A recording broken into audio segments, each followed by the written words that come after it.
Well, good morning. I have a question for you. What does your morning routine look like? How do you spend your mornings? Do you spend your mornings watching TV? Do you drink a cup of coffee and just relax a little bit? What does your morning routine look like? Mine is maybe a little bit different than some. I normally get up at about 4, get ready, and I head off to work sometime between 4:30 and 5. I've told you before, I work in Columbia. I teach up there, and so when I go, kind of go the back ways. Not a lot of lights, not a lot of people on the road at 4:30 or 5 o'clock in the morning between Greenwood and Columbia. It's real silent. It's very calm. Sometimes I listen to the radio. I like to listen to music, or other times I'll listen to a sports talk station to see about the games this past weekend, or what's going to be happening this coming week. Sometimes I sit in silence. I spend a lot of time in my truck. That's why I'm in my truck right now, because I felt it was only fitting to talk about this while I was in my truck. And although there's all this technology of things that can keep you entertained while you're driving, I sit in here in silence. And it's in those moments of silence that I hear God. It's that I hear Him the loudest when I'm not talking. Some of the best conversations that me and God have ever had, I've never spoken a word. There's moments in this truck riding down that road that He's been very clear about directions and where I need to go and things I need to do in my life. And I feel like if I wasn't in my truck, if I wasn't in this place where there was silence, that I would have never heard what He said.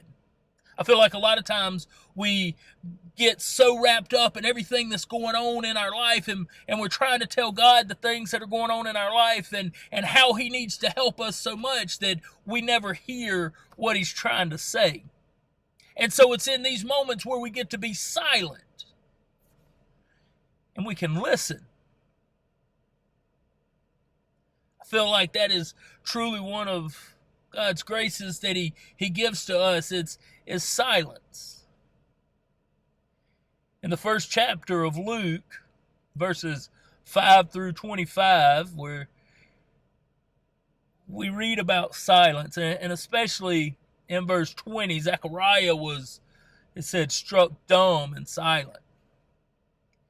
He didn't want to believe what the angels had told him. He didn't want to believe what God was saying. And until it could be proven, and until he would accept what they were saying, he was silent.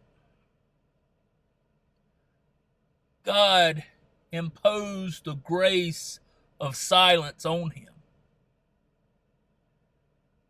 to let him listen.